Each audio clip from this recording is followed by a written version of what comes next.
नमस्कार दोस्तों, मैं राजीव गायवाला। दोपहर का लगभग तीन बजने वाला है। अभी 2:57 हो रहा है और मैं आपको आज कुछ ख़ास अपडेट देने वाला हूं गाय सब के बारे में, क्योंकि मैं रोज़ ऐसे अभी सिर्फ खाने के लिए बता रहा हूं, मगर आज कुछ ख़ास अपडेट देने वाला हूं। इससे मुझे कितना फ़ायदा मिला, आप लोग वीडियो में बने रहिएगा और अच्छे से पूरे देखते रहिएगा। ये गाय एक्चुअली सीमन ले चुकी है और ये गाय भी सीमन ले चुकी है, 2 गाय। और ये तीसरी जो है ना, अभी तक जगी नहीं, एक बार भी नहीं जगी है। इसका मालूम नहीं क्या है, कमज़ोरी की वजह से नहीं जग रही है क्या है। दूध बराबर हो रहा है, दूध में कमी नहीं है। दोनों टाइम का लगभग 7 लीटर से प्लस ही दूध हो रहा है इसको, और इसको लगभग 7.5 पौने 8 लीटर अभी भी फ़िलहाल हो रहा है। और ये गाय को 4 साढ़े 4 लीटर ही हो रहा है। बीच में थोड़ा सा बढ़ चुका था, मगर जब से मैं बुट्टा बंद किया खिलाने को तब से कम हो गया और 4.5 लीटर पे जाके अटकी हुई है। आज मैं आपको बता रहा हूँ, कोई भी आदमी अगर कर्म करता है तो उसमें मुनाफा किस तरह होता है। और इसमें ख़ास करके एक ध्यान रखने वाली बात है, कोई बोलते हैं कि स्ट्रक्चर नहीं होना चाहिए, ठीक है। और हमारे यहाँ पे जब बारिश होता है 3 महीना 2 महीना, तो बहुत ही परेशान हो जाते हैं हम लोग। बारिश के महीना और ठंड के महीना में बहुत परेशान हो जाते हैं। जब ठंड लगता है गाय को तो उस समय भी मालूम पड़ता है कितना ठंड लग रहा है गाय को। और अभी तो गर्मी है, तो गर्मी में भी कैसे भी करके भी जुगाड़ कर लेता हूँ। गर्मी तो हमको भी ज़्यादा लगता है, गाय को तो ज़्यादा लगता ही। और गाय को ज़्यादा लग रहा है अभी गर्मी, इस कारण से मैं पेड़ के नीचे बांध चुका हूँ गाय को। और मैं सोच रहा हूँ 2-4 पेड़ और लगाऊँ बीच में इस जगह पे। और मैं आप लोग सोचते होंगे कि सिर्फ ये 3 गाय दिखलाता है रोज़, और एक भैंस का बच्चा जो वो पारी बोलते हैं हम लोग, पारी कट्टी जो भी बोले, इसको दिखलाता है और इसको मुनाफा क्या होता है, ऐसा सोच रहे होंगे। मगर ऐसा बिल्कुल ही मत सोचिए, क्योंकि मैंने जो भी कमाया उसके साथ भोजन भी किया और कराया, और इसी के आशीर्वाद से मेरा स्ट्रक्चर जो भी अभी तक खड़ा हुआ है, अभी तक हुआ है 2 महीना 1 महीने 3 महीने, मतलब इतना दिन बाद मैं गाय को बढ़ाना स्टार्ट कर सकता हूँ। कि जब स्ट्रक्चर जितना मैं सोच रखा हूँ कि इतना स्ट्रक्चर हो जाएगा मेरे पास, तब मैं गाय को लाऊंगा और अच्छे से गाय भैंस जो भी रहेगा सुख सुविधा में। देखिए, उसके लिए गाय भैंस रखने के लिए आपको पैसा भी चाहिए, पैसा की ज़रूरत है, खेती की ज़रूरत है, बहुत सारी चीज़ की ज़रूरत है। तो हमें अभी सबसे पहला स्ट्रक्चर की ज़रूरत है। स्ट्रक्चर अगर हमारे पास है तो हम अगर गाय को लाते हैं तो सुख सुविधा में रहता है। उसके नीचे कारपेट डालना भी ज़रूरी है, और कच्चा जगह भी इसके लिए चाहिए। जहाँ पे खरंजा है वहाँ पे कारपेट डालना भी ज़रूरी है। सब कुछ ज़रूरी है, जो ज़रूरी का सामान है वो है। ऐसा नहीं मैं बोलूँगा कि आप जाइए और खेत में 2-4 गाय लेकर के बैठ जाइए। ऐसा पहले होता था देहाती गाय में, लेकिन इस तरह की गाय जो है आपको सेपरेट देखना पड़ेगा। क्योंकि गांव घर में और मतलब किधर भी मान लीजिए, हमारे यहाँ पे बड़े बड़े सांप होते हैं। जैसा मान लीजिए कोबरा हो गया, ये हो गया बहुत सारे, तो इधर उधर भटकते रहता। अभी बरसात का महीना आएगा तो इस समय भटकते रहेगा, तो उस समय आपको जगह अच्छा चाहिए। और जब आप चरी कराने के लिए जाते हैं उस समय कुछ अलग ही बात है। वहाँ पे आदमी मौजूद रहता है, गाय भी खड़ी रहती है, बुलती चलती रहती है, तो सही रहता है। मगर क्या है, रात को बांधने टाइम में आपको विशेष करके ध्यान रखना पड़ेगा, नहीं तो 50-60 हज़ार जो आप पूंजी लगाते हैं, 40 हज़ार जो भी पूंजी लगाते हैं, वो आपके नुकसान होने की बहुत ही आशंका और डर रहता है। क्योंकि देखिए, कभी भी ऐसा सावधानी पूर्वक हर एक काम करना चाहिए। ऐसा नहीं मैं बताऊं कि आप हमारे जोश में आकर के उबाल होकर के कुछ भी कर दीजिए, आप व्यवस्था मत करिए।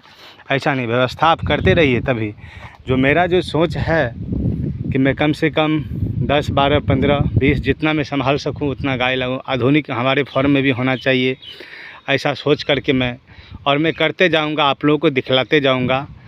तो ऐसा नहीं है कि आपने कोई भी काम स्टार्ट किया आपको आज से ही चालू हो जाएगा, स्टार्ट हो जाएगा पैसा आना, ऐसा नहीं है। आप अगर 10,000, 12,000, 8,000 जो भी कमाते हैं उसमें खर्चा होता है, और ख़र्चा होने के बाद इसके लिए आप जुगाड़ करते हैं, तो सब कुछ देखना पड़ता है और जुगाड़मेंट आपको करना ही पड़ता है। तो इतना सारा जो स्ट्रक्चर खड़ा हुआ है इसी का आशीर्वाद है जो भी आप देख रहे हैं इस तरह का पिलर भी देख रहे हैं, जो भी देख रहे हैं सब इसी का आशीर्वाद है। और इस तरह जब मान लीजिए पिलर भी हो गया तो कभी ईंट ला करके भी बाउंड्री भी कर सकते हैं। ऐसा नहीं इतना सारा मान लीजिए स्ट्रक्चर जो खड़ा हुआ है, जब से मेरा काम तो समझ लीजिए ज़्यादा दिन नहीं हुआ है। मैंने पिछले बरस लगभग अक्टूबर पूरा मैं दिखला रहा हूँ आपको, अच्छे से दिखला रहा हूँ, आप वीडियो में बने रहिए। जो अक्टूबर, हाँ अक्टूबर समझ लीजिए, दिसंबर, यही कोई भी नहीं, अक्टूबर नहीं, ये सितंबर के महीना में मैंने काम को स्टार्ट किया था।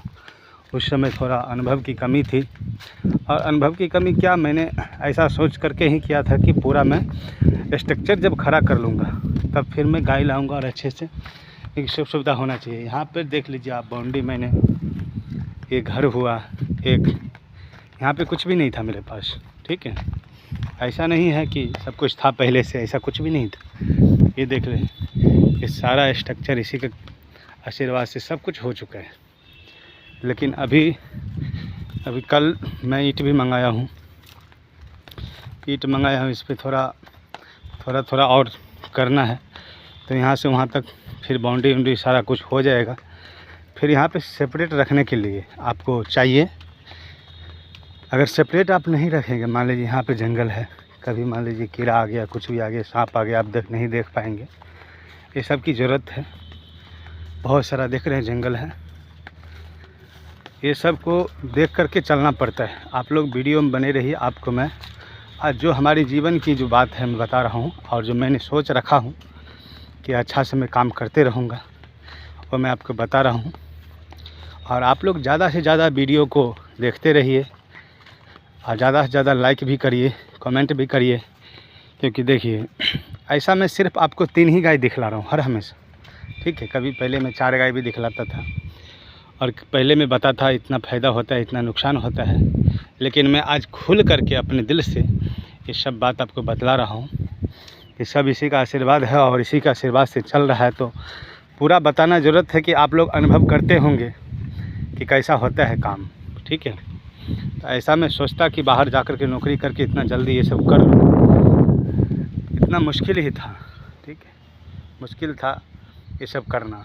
और यहाँ पे रह कर मैंने सब कुछ करवाया, किया, और करवा रहा हूँ, अभी भी करवा रहा हूँ। ये सब काम अगर होते रहा और सही सलामत रहा तो लगभग साल 1.5 साल के अंदर आप देखेंगे हमारे पास 10-15 जो भी गाय भैंस सब कुछ रहेगा, ऐसा आप देखेंगे। मैं सोच रहा हूँ सबसे पहले हमारे पास जो चारा कल होता है वो हाथ से घुमाने वाला है।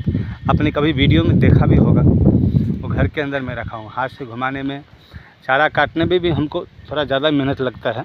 जैसा मान लीजिए जो काम होना चाहिए 1 मिनट में, वो काम करने में मेरे को कम से कम समझ लीजिए 1 घंटा लग जाता है। चारा लाने के लिए हमारे पास ठेला गाड़ी होना चाहिए, कोई भी ऐसा होना चाहिए हाथ से खींचने वाला गाड़ी। मैं साइकिल से लेकर के आता हूँ, ठीक है। ये 3 ही गाय है तो फिर उसमें तो परेशानी तो बढ़ेगा ही। ऐसा नहीं है कि कुछ भी ऐसा कर लेंगे तो मतलब आपको कुछ ही बता दूँ मैं ले करके। अभी तीनों गाय को लाने के लिए अगर मान लीजिए तो 3 बोझा घास चाहिए दोनों टाइम का। अभी मैं 3 बार जाऊंगा 2 किलोमीटर से घास लाने के लिए, चारा लाने के लिए। फिर 3 गाय को ला करके भोजन करवाऊंगा, और मान लीजिए भूसा भी है, चोकर भी है, दाना भी है, सब कुछ देख करके करना पड़ेगा। तो जब हमारे पास जब मुनाफा आने लगेगा हमारे हाथ में, अभी तो स्ट्रक्चर में जो भी हो रहा है, जब मुनाफा आने लगेगा तो उस समय मैं क्या करूँगा, गाय में बढ़ाऊँगा, गाय से इनकम बढ़ते रहेगा, गाय भी मेरे पास बढ़ते रहेगा। हर हमेशा मान लीजिए मैं जितना सोच करके रखा हूँ, मैं तो सोच के रखा हूँ कम से कम मेरे पास 50-100 गाय होना चाहिए, ऐसा सोच करके रखा हूँ। पर जितना हो सके मैं इतना नहीं बताऊँगा आप लोगों को कि कितना होगा, वो भगवान ही जानते हैं, कि मैं नहीं बता पाऊँगा। अभी जितना होगा आप लोग देखते रहिएगा। ऐसा नहीं देखिए कि इसके पास 3 ही गाय है तो ये कुछ भी मतलब बोल रहा है, कर रहा है, ऐसा नहीं। इतना सारा काम हुआ है, बहुत सारा काम हुआ है। तो मैं पहले वही आप लोगों को स्ट्रक्चर जो हमारा जो है पूरा हो जाएगा, और उसके बाद जो है अगले महीने से हो सकता है तो मैं गाय बढ़ाऊँगा मैं अपने फार्म में, और आप लोगों का आशीर्वाद बनते रहेगा, और हमारा काम होते रहेगा, और आप लोग भी देखते रहे। आप लोग भी अगर करना मतलब चाहे तो कर सकते हैं, इसमें मेहनत है, ऐसा नहीं है मेहनत नहीं है। सुबह आप 6 बजे उठ के भी कर सकते हैं मेहनत, ऐसा नहीं है। लेकिन क्या है, धूप उगता है, धूप के समय में धूप, ठंड के समय में ठंड। और गाय को क्या हो जाता है, अगर मान लीजिए ज़्यादा टाइम अगर आप ऐसे वैसे छोड़ देंगे तो थोड़ा प्रॉब्लम हो जाता है। तो ये सब देख कर के रखना पड़ता है। ये काम में ये ज़रूर है कि आपको मेहनत जो है लगेगा, आपको लगेगा कि बहुत सारा मैं मेहनत कर रहा हूँ, क्योंकि 1 घंटा 2 घंटा काम अच्छे से करना पड़ता है। ऐसा नहीं कि मैं कहीं पे गया हूँ और काम पे लग गया हूँ तो काम हो ही रहा है, ऐसा नहीं है। जब मैं इसको भोजन पे बांधूँगा तो मुझे कोई बतलाने के लिए नहीं आएगा कि आप ऐसे करो वैसे करो। मैंने जो अपने दिमाग में सोच के रखा हूँ, फटाफट इसका जैसा गोबर उठाया, फिर इसको ले गया, फिर नादी में पानी डाला, मतलब सारा काम, यानी बाल्टी से नलका चला करके बाल्टी से पानी भरता हूँ। वहाँ पर मैं नलका हमारे पास है चापाकल, वो चला करके फिर पानी भर, मतलब 3 गाय है, मान लीजिए 3 गाय है तो 6 बाल्टी 7 बाल्टी पानी भरता हूँ नादी के अंदर। फिर उसको भोजन डालता हूँ। उसमें परेशानी हो जाता है, 1.5 से 2 घंटा शाम, 1.5 से 2 घंटा सुबह, इतना तो लग ही जाता है। इसके लिए आप लोग ऐसा मत सोचते रहिए कि अगर हम फार्म करने लगे तो हमें आराम है। आराम है, ऐसा नहीं आराम नहीं है। आप दोपहर के टाइम में आराम कर सकते हैं, घंटा 2 घंटा 4 घंटा कर लीजिए, और फिर इसका चारे पानी का जुगाड़ करते रहिए। और कोई भी काम करिए जीवन में तो ऐसा सोच के नहीं करिए कि मैं मतलब बहुत सारा काम कर लूँ, ऐसा सोच के नहीं। आपको फल एक ही काम में बहुत सारा मिलते रहेगा। जीवन आपको एक ही काम से उधार होते रहेगा। आप चाहे जो भी काम करें, दुकान करें या मान लीजिए खेती करें या मान लीजिए गाय भैंस पाले, बहुत सारे काम है। कोई फैक्ट्री करते हैं, तो कोई भी काम करते हैं या मान लीजिए आप नौकरी करते हैं, उससे भी जीवन चलेगा और अच्छे से चलेगा। ऐसा नहीं है कि जीवन नहीं चलेगा, चलते रहेगा। तो ख़ास करके जो भी व्यक्ति हैं वो सब जो है ना, कोई भी कर्म करते हैं अच्छे से करते रहिए। 12 घंटा करिए, 24 घंटा करिए, 13 घंटा करिए, जो भी मन हो, 18 घंटा करिए, करते रहिए। हमारा सोच हर हमेशा ऐसा होना चाहिए जीवन में कि कभी भी हम पीछे मुड़ कर के नहीं देखें। आप जो राह पे चले गए वो राह से कभी भटके नहीं। अगर भटक जाते हैं, अटक जाते हैं, और भटक जाते हैं, अटक जाते हैं और फिर लटक जाते हैं, तो जीवन बहुत ही व्यस्त हो जाता है। और जीवन जब व्यस्त हो जाता है तो आपको मन विपरीत हो जाता है। इस समय बुद्धि कर्म मतलब बुद्धि जो है ना भ्रष्ट हो जाता है। बुद्धि भ्रष्ट हो जाता है, फिर काम करना छोड़ देते हैं। इसके लिए आप सभी मन, वाणी और बुद्धि से संतुष्ट होकर के कोई भी कर्म करते रहिए और अच्छे से करते रहिए। यही हमारा और आपका जो मतलब जो भी है जीवन में, ये करते रहिए और अच्छा रहिए, खुश रहिए। और आप लोग जो है हमारे वीडियो को ज़्यादा से ज़्यादा देखते रहिए, लाइक करिए, और जो अभी तक सब्सक्राइब नहीं किए हैं वो भी कर लीजिए। थैंक यू, बहुत बहुत धन्यवाद। मैं राजीव गाय वाला, थैंक्स।